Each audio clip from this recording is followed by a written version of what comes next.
the approach, and I did this in my younger days, and I've given this advice: swing for the fences. Literally, the worst Yep. that they can say is no during the hiring Yeah. process. Hey everybody, welcome back. Brian Hoagley with cisolife, brought to you by SideChannel. Very excited, as I am always. I have a guest today, Mike Miller from Cyber Protection Group. He's joining me, fresh off getting married and a new house, and doing some amazing things online, getting a lot of content out there. Mike, welcome. Thanks for stepping in the studio with me. Thanks. I appreciate that. And my dog just started barking, so I apologize about that. So thanks for having me. I appreciate it.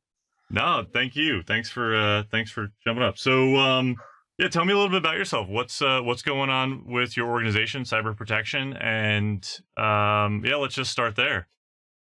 Yeah, no problem. So Cyber Protection Group is about a 10 to 12-year-old company. And probably our forte is penetration testing, helping companies walk through PCI gap assessments. I like to see our, in certain areas, we try to help companies understand what technology is sometimes. We work with companies on compliance, that like PSAC compliance, SOC compliance, and so on, to help them understand those, because a lot of times companies will look at those, but don't often understand the controls that they need to have in place to meet compliance. And a lot of the spending in the industry right now is compliance driven, fortunately and unfortunately. So it's really important for people to be able to understand the controls that they need to be compliant. Yeah, no, that's solid. The lot of misunderstanding or just lack of knowledge in that space, and folks like yourself, I happen to play in that space as well, trying to make a difference and get people to understand, this is what this means from a compliance standpoint, this is what you have to do, this is what you should do, this is what you don't have to do, and kind of guiding people on the right path. Yeah, exactly right. That's awesome. How did you, always curious, like, as a practitioner running your own organization like this, how'd you get into the field? So years ago, when dial-up internet was hot and heavy, my first job in IT was riding around an old street bike, carrying 3.5-inch floppies, and I would put the disk into the computer. It would set up all the dial-up networking settings. But if things went wrong, if it aired out, I was out of luck because I didn't understand anything about computers. Over time, I was able to kind of learn. I'd have to call into the office sometimes to get someone to walk me through. But after a while, you just start, repetition, and you start learning, and you go from there. From there, I got into doing server administration, got introduced to Active Directory, domain controllers. This is back in the NT4, Right. Windows 2000 days. And so it just kind of grew from there. Wow. Nice. Coming up through the ranks. That's always the fun path, A right? lot of stories. Right. I was gonna say, you get to share war stories later on with everyone else. Yes. You had like a really great couple posts that went pretty viral for LinkedIn. I still don't know what like viral means on LinkedIn, but like, because it's an interesting. It out too. Yeah. It's an interesting platform, but yeah, how's been your kind of like entry into like using that as a platform to kind of get your message out or teaching? Like, what are you looking for out of LI? LinkedIn's been great. So I've been on LinkedIn for a long time, but I've never really been consistent on there. And I decided a couple months ago that I was going to try to be a little more consistent. And the network that I have on LinkedIn, it seems like, right now, as we know, the job vacancies in the InfoSec industry are incredibly high, right? It's, Right. I think I saw a report near 3 to 4 million vacancies right now, which if you think about that, that's just incredible, especially with the state of affairs with, ransomware and things going on and breaches and vulnerabilities and so on. And so I guess what I've found is, you have this whole flux of new people either coming out of college or people that have been in IT for years, and they want to transition over to security. And one of the biggest things that I see is you have people wanting to jump into this field. They're just looking for like a mentor, for someone to help them out, for some direction. I was fortunate when I jumped over to the security side, I had a really good friend, a really good mentor. And if I wouldn't have had that, I would still, just be doing general IT.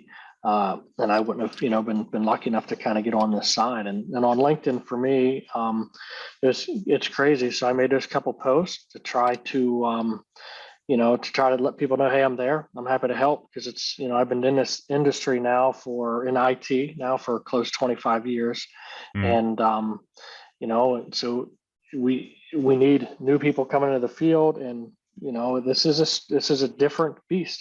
Technology and the infosec industry is definitely different. So any information I can pass down to them, hopefully I can help someone along their way. But it's funny because the post that I've put up has caused literally like 400 or 500 messages in my inbox. Just people. I just got one here a little bit ago. I got a notification, someone just saying, "Hey, I'm struggling in my dead end job. I've been, and maybe it's user support they're trying to get out of and trying to jump into infosec. Can you help me out?" So that's what I'm seeing a lot of now is people just reaching out to me, and my responses are slow because I got a lot of messages, but. Right. I put a post up the other day. It said, "Hey, if I haven't gotten to you, I will. Just catch up." Got married and moved, so I'm lagging a couple days behind right now. But LinkedIn is a great resource. Even the jobs that are on LinkedIn, as far if you just do a LinkedIn search, a job search for pen testers, I mean, there's Mm-hmm. thousands available. So it's a great platform. Yeah, it's great to hear. I love it. I've never really found any other type of platform that allowed me to convey the ideas like as that, and obviously it's like we're users, probably we're you and I are probably paying LinkedIn for the premium subscription, so there's no We there's are, no yep, sponsorship here and like why we use. There's plenty yeah, of things on it that I hate, but it is a great tool. I've definitely been able to connect with a number of people. Not anywhere. I've never seen that type of messaging that you have. That's amazing. But it has been great to have people reach out and be like, hey, can we just talk about this idea I have? Or yeah, can you give me a little bit of yeah, direction? You've been in the space for so long. Just give me a little, and like you said, like mentorship is huge. And it's great that that's a way for people to be able to connect and feel safe yeah. about connecting and reaching out. So yeah, hopefully you can get through and help those 400 people. Yeah, I'm trying. Yep, exactly. That's And awesome, man. so That is I awesome. spend time. I try to reply to all of them, and I'm not a genius, but if I can help someone out along the way, then I can kind of pass it on a little bit. Wow, a couple million open spots. I keep seeing those numbers get like thrown around as far as, the workforce, and what it's Yeah. going to look like. Yeah. Um, any any advice to, folks who are kind of like now's a chance to maybe hit all 400 in one video? Like any advice to everybody just right now, like who's maybe reached out? Like what's the theme you're saying that you said, hey, listen, just do these one or two things. It'll start you on the path. It's Yep. not going to answer everything for you, but it'll get you going. Yep. Yeah. Great question. So I think my last post or the one before that I'd mentioned about, if you're looking to get into InfoSec, so I've kind of categorized InfoSec into three separate spaces, and there's more, but this is just, I guess, what I'm most familiar with. So you have the Sure. offensive side of Right. security, you have the defensive side, and then you have the auditing side.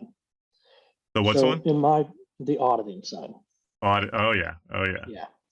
And in my opinion, choose a path, pick one of those three, right? Right. And follow them. And the biggest thing you see right now is the certification business has become a very profitable business. So everyone and their brother has a a new certification out that you can get, and you even have that now with you can get a CISO certification. The certification Yeah, business is huge. I've seen that. Yeah, yeah, and so I think for me, it is choose one of those paths and Hmm. dive in. And when I say dive in, like, eat it, breathe it, sleep on it, so I'll use the offensive path for a second.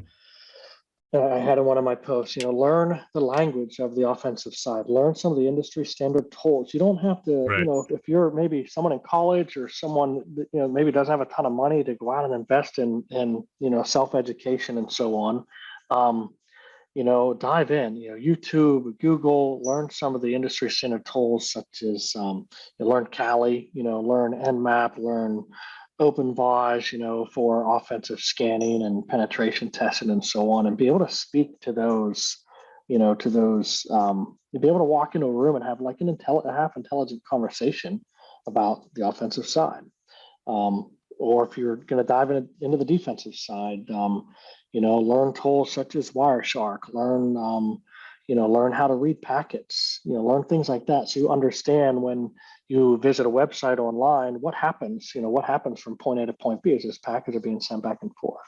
And, you can learn that stuff on your own. On the auditing side, all of this side's broad. You have PCI, you have SOC, you have HIPAA, you have all kinds of different regulations out there. And so choose a path there. For me, I think PCI is my strongest. And it doesn't take any money to learn about PCI and the regulations and so on. And I would say just dive in. For entry level, the thing we're seeing too is you see all these job postings out there, and a lot of them, they say entry level. And what scares people away is that these job postings say, must have your CEH or must have this certification. Well, I have found, just interviewing, doing different contracts that I've done over the years, and even W-2 jobs and so on. I've found that these are, sometimes wish lists for these companies. If you can walk into an interview or do a screening, over Zoom or Teams or whatever, and you can speak intelligently about the things that they need to be able to fill for their position, they might just send you for that cert yourself. So don't exclude yourself just because you don't have your CEH and the job description says must have CEH. They're looking for someone that can do the job. Yeah, I wholeheartedly agree with that. I have taken the approach, and I did this in my younger days, and I've given this advice: swing for the fences. Literally, the worst that they can say is no during the hiring process. You're right. They are looking for. I had the fortunate opportunity to run IT and security for a recruiting firm, and I learned quite a bit about how recruiters sort through resumes and how they're using applications first to sort through keywords and then what they're looking for. And I would get interesting questions from recruiters who would come down to me with their resume in hand and be like, "Hey, I'm looking for a Java developer.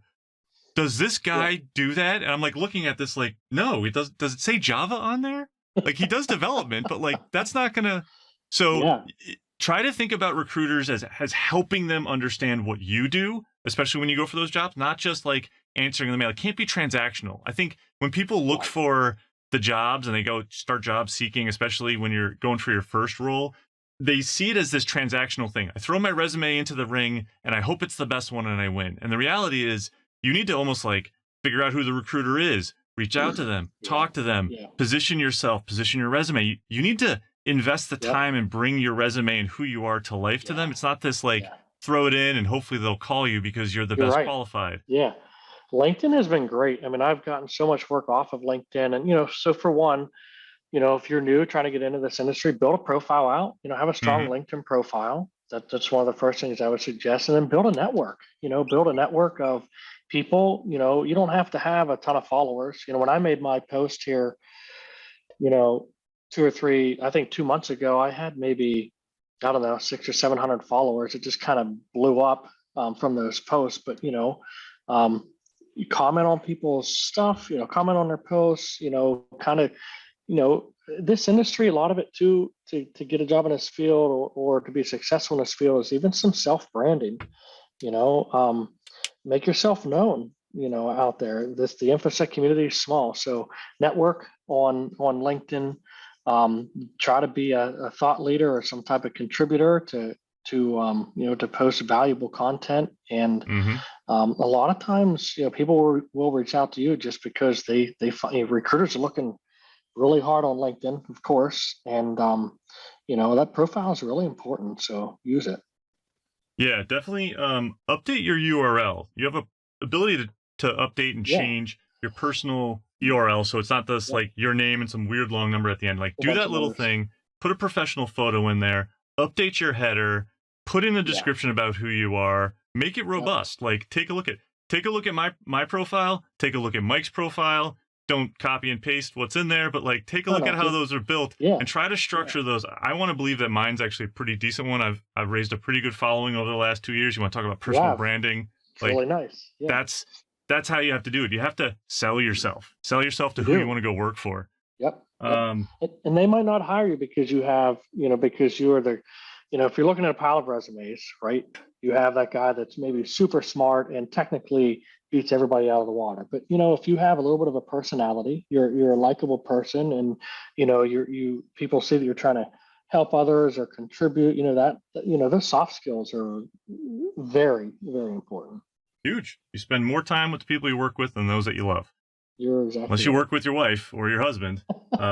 So the people that are going to work with you better like you. So you got to be personable. You got to have those soft skills. Yes. Mike, I want to thank you so much for joining me today. Any kind of parting shots, closing words you have for?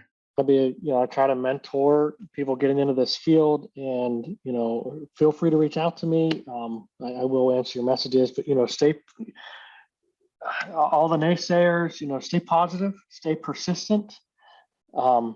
Take a deep knowledge dive and learn what you can. And, if it takes 50 job interviews, keep going, because every job interview you get that fails, you're one step closer, to landing that first job in InfoSec. I love it. Yeah, it's all just good practice. Well, I will link your information down below to Cyber Protection Group and to Mike Miller directly. Mike, I want to thank you again for being on cisolife. Hopefully this is a good time. I know you got to get going. And this is Brian Hoagley. Thanks for watching. Be safe, everyone out there. Keep doing what you're doing, and we'll see you around the Metasphere. Is that what we're in now? Whatever it is. Yeah, somewhere around there. Yeah. Take care, everyone. Thanks.